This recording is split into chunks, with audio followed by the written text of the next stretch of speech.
Bonsoir. Je filme un peu tard. Purée, en plus j'ai plus trop de place sur la carte. J'ai oublié mon téléphone.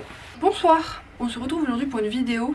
Les films que j'ai vus au cinéma en mars. Je m'excuse car cette vidéo va sortir mi-avril. Bon ok, on est le 13. Donc honnêtement elle sort demain.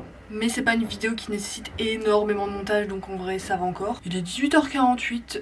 En fait j'attendais que ma machine se termine. Le souci est que l'essorage ne s'est pas réalisé. J'ai deux trucs dans la machine qui sont deux vêtements en laine parce que je ne peux pas laver les vêtements en laine avec les autres choses. Enfin, je pense que vous en doutez du coup.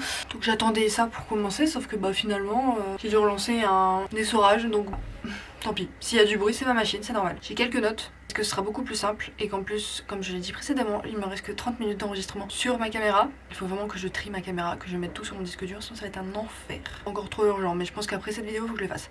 Bref, mon mois de mars a été assez riche au cinéma avec des films très différents et honnêtement je trouve qu'il y a eu des belles surprises. Je vous partage de ce fait mes avis très personnels et peut-être aussi ce qu'on retrouve dans les critiques. Donc dans un premier temps j'ai vu LOL 2.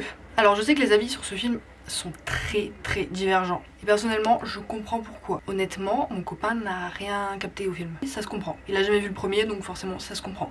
Personnellement je l'ai plutôt bien aimé, même si clairement ce n'est pas le film de l'année. Bon après on va dire c'est difficile de dire que c'est le film de l'année puisque on parle juste de mars. Mais je pense que ça dépend aussi énormément de votre âge ainsi que de votre vécu. Puis là je suis penchée mais j'ai l'impression que comme ça c'est trop bizarre donc comme ça c'est plus chill, je sais pas trop. Donc si vous aviez comme moi 10-12 ans à la sortie du premier LOL, il y a forcément un côté nostalgique à tout ça. C'est-à-dire qu'il y a beaucoup de scènes qui sont un espèce de rappel au premier LOL, qui sont vraiment faits exprès, genre c'est vraiment nostalgique. En fait, ça qui est bien et pas bien en même temps, c'est que si tu n'as pas vu le premier, tu peux vite ne rien comprendre. Parce qu'il y a beaucoup de refs et si tu les as pas malheureusement c'est un peu triste. Et tu ne comprends rien. Mais du coup la suite elle suit un peu les personnages devenus adultes, dont la petite sœur de LOL, je ne sais plus son prénom, je m'en excuse, je suis nulle pour garder les prénoms en tête, qui revient chez ses parents à 25 ans après une rupture.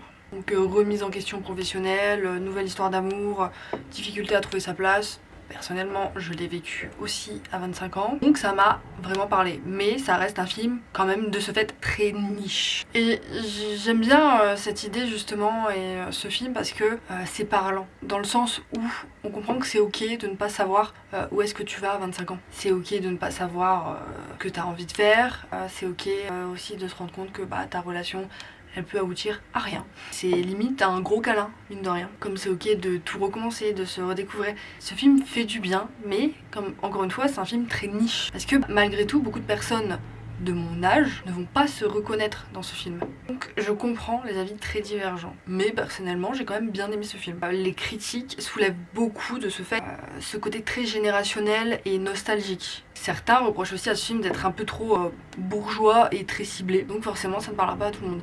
Alors pour le côté un peu bourgeois, personnellement je le vois pas, enfin non je le vois pas. J'ai pas l'impression que ce soit bourgeois. Pour moi c'est vraiment un peu ce truc d'avoir grandi dans une grande ville à la limite. Ce qui n'est d'ailleurs pas mon cas, mais je suis beaucoup sortie dans des grandes villes plus jeunes parce que j'ai fait mes études dans une grande ville. Et à l'heure actuelle j'habite à 10 minutes d'une grande ville, et je mets des grosses guillemets parce que c'est pas la plus grande ville de la Terre, mais enfin bref ça reste une grande ville. Donc je conçois un peu cette vibe, mais après bourgeois non. Donc oui ça reste un film très niche, mais perso ça m'a touchée, donc je ne vais pas dénigrer LOL parce que tout le monde dénigre LOL. J'ai aimé, je suis ok avec les gens qui n'ont pas aimé. En deuxième film on a été voir Jumper. Alors je sais pas si c'est dans l'ordre, mais bref. On a été voir Jumper. Et franchement, c'était une grosse surprise. C'est un film d'animation très simple, mais vraiment chouette et agréable. L'histoire suit une adolescente qui teste une technologie permettant de transférer sa conscience dans un animal robot. Et elle se retrouve dans la peau d'un castor, qui donne une aventure assez drôle et touchante dans le monde animalier. C'est frais, c'est drôle, c'est mignon et c'est accessible. C'est-à-dire que autant intéressant pour des enfants que pour des adultes. Et franchement, parfois ça fait du bien d'aller voir des films qui sont simples mais efficaces. Alors oui, ce n'est pas révolutionnaire, mais c'est mignon quoi. Ça change. Et d'ailleurs, ça change de certains films d'animation. Encore une fois, bon, c'est pas le film d'animation de l'année, mais l'idée justement de pouvoir parler aux animaux, de défendre un peu la nature, d'être militant par rapport à ça, je trouve ça super intéressant et ça donne aussi une bonne leçon de morale entre guillemets aux enfants et ça montre aussi qu'il faut protéger notre planète, ainsi que les animaux. Et ça j'aime bien. En troisième film, on a été voir Couture. Alors il me semble qu'il n'y a pas eu énormément de séances pour ce film. Nous on l'a vu en VO sous-titré français. Et oui, c'est vrai qu'au pâté, il me semble qu'il n'y en a pas eu beaucoup. Donc ce film reste super intéressant.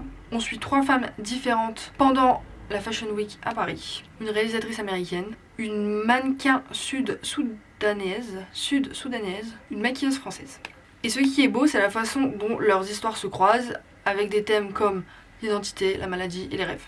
Et dans tout ça, on retrouve aussi et surtout la pression du monde de la mode. Le film met aussi en avant l'envers du décor de la mode, beaucoup plus humain et fragile que ce qu'on voit habituellement. Les plans sont quand même très beaux. Esthétiquement, le film reste beau, il reste intéressant, l'histoire est quand même assez bien. J'ai trouvé ça super agréable de revoir Angelina Jolie à l'écran, sachant que la dernière fois que je l'avais vue à l'écran, c'était dans le rôle de Maria Callas l'année dernière, donc en janvier 2025.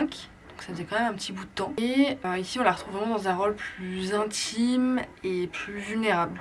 Mais je trouve qu'on reste vraiment sur la fin. Honnêtement, quand le film se termine, on reste sur notre fin. Et je trouve ça super triste parce que le film reste super intéressant, il est bien construit, l'histoire est quand même relativement prenante, mais ça se termine vraiment bêtement. Certaines critiques disent aussi que le film est beau visuellement, mais déséquilibré dans ses histoires, avec certaines trajectoires un peu moins développées. Et là, c'est vrai que je suis d'accord, ça reste flou. Comme j'ai dit, on reste sur notre fin, c'est flou, et c'est dommage. On a vraiment l'impression que le film est bâclé. Alors, je sais pas, peut-être la peur de faire trop long, et c'est un peu triste. Donc oui, il est beau, il est intéressant, mais on a vraiment un sentiment que ce film n'est pas abouti. En 4ème, on a été voir Aucun autre choix. C'est un film coréen qui a été réalisé par Park Chan-wook. Je sais pas si je le dis bien. Donc désolée si ce n'est pas le cas. Et honnêtement, un gros coup de cœur pour ce film. Alors, l'histoire raconte globalement l'histoire d'un homme qui a été licencié, dont la vie bascule complètement, et qui décide d'éliminer ses concurrents pour retrouver sa place sociale. Dit comme ça, c'est relativement sombre, mais il y a beaucoup d'absurde et d'humour noir, et c'est ça qui fait la différence. Donc le film mélange une critique sociale, un humour absurde, des tensions, des réflexions sur le travail, et franchement, au vu de la situation actuelle, ça m'a énormément parlé. C'était assez drôle parce que quand t'es dans des milieux assez niches ou quand même assez concurrentiels, je trouve ça rigolo de se mettre à sa place. Après, ça reste de ce fait quand même parlant, motivant et ça terre un peu l'esprit, mais ça soulève quand même un certain problème dans cette société, quoi. Cette idée d'être trop pour peu de jobs, ou en tout cas peu de jobs très niche entre guillemets. On en vient au fait que malgré tout, dans ce film j'ai adoré aussi les plans, le montage, la colorimétrie était très intéressante. Celui-ci je l'ai aussi vu en VO sous-titré français. Je ne pense pas qu'il y avait énormément de séances, je crois qu'il n'y en avait qu'une au pâté, donc je ne sais pas s'il est sorti partout, ce qui serait quand même dommage parce que le cinéma coréen a souvent ce truc un peu décalé, étrange, surprenant, et je pense que c'est pour ça que j'ai adoré. Ça change, on ne voit pas ça tout le temps et c'est agréable à regarder. Quand tu vas souvent au cinéma, t'as l'impression des fois de regarder toujours les mêmes films, même si c'est pas les mêmes histoires, mais on retrouve souvent les mêmes plans, les mêmes musiques, c'est plan-plan. Et là ça change. Et beaucoup de spectateurs d'ailleurs ont souligné que le film était drôle, tendu et très pertinent sur le monde du travail, même si il peut diviser. Et ensuite, en dernier, on a été voir le parc. C'était notre premier ballet au cinéma et notre premier ballet tout court d'ailleurs. Donc c'est le parc par tracteur. C'est le parc par Angelin Preljocaj. Bref, le parc. C'est époustouflant. Littéralement, tu finis par en perdre tes mots, c'est dingue, vraiment beau. Donc ce ballet explore les jeux de l'amour et de la séduction, avec une esthétique qui reste très élégante, très sensuelle, sur une musique inspirée de Mozart. Et personnellement, personnellement et avec l'avis aussi de mon copain, on pense que c'est quand même mieux en live, mais même comme ça reste une expérience assez incroyable. On pense que c'est mieux en live pour une raison, c'est parce que le fait de voir un ballet filmé, on n'a pas forcément toutes les scènes en même temps, parce que par moment, le caméraman, je suppose que c'est un caméraman, zoom sur certaines scènes en particulier, et de ce fait, ça coupe un peu la scène et on ne voit pas tout le monde. Donc je pense qu'on loupe quand même certaines choses. C'est une bonne première approche, parce que entre le prix du billet, nous on a l'abonnement, mais le prix du billet de cinéma vs le prix d'un ballet, ce n'est pas la même chose. Donc, pour une première fois, aller voir un ballet au ciné, je pense que c'est une bonne chose. Et pareil, si tu ne peux pas te déplacer, si tu n'as pas les moyens de te déplacer ou quoi, je pense que ça reste vraiment super intéressant. Et parfois, c'est vraiment bien de découvrir des choses que tu n'as pas l'occasion de voir ou auxquelles tu n'as jamais pensé. Là, vraiment, on a été voir le ballet parce que le pâté faisait des places gratuites pour les personnes qui ont justement l'abonnement pâté. Parce que normalement les séances de ballet sont payantes, alors peut-être pas au maximum, mais on doit rajouter un peu justement pour aller les voir, qui est compréhensible aussi. Parce que les places de ballet sont plus chères que les places de cinéma. Et de ce fait, j'en ai profité pour pouvoir aller voir mon premier ballet, parce que je me suis dit, bon, bah si j'aime pas, au moins j'ai déboursé 0. Au final, on a adoré. Donc mon classement de ce mois-ci, on a Aucun autre choix, Jumper, Couture et LOL 2.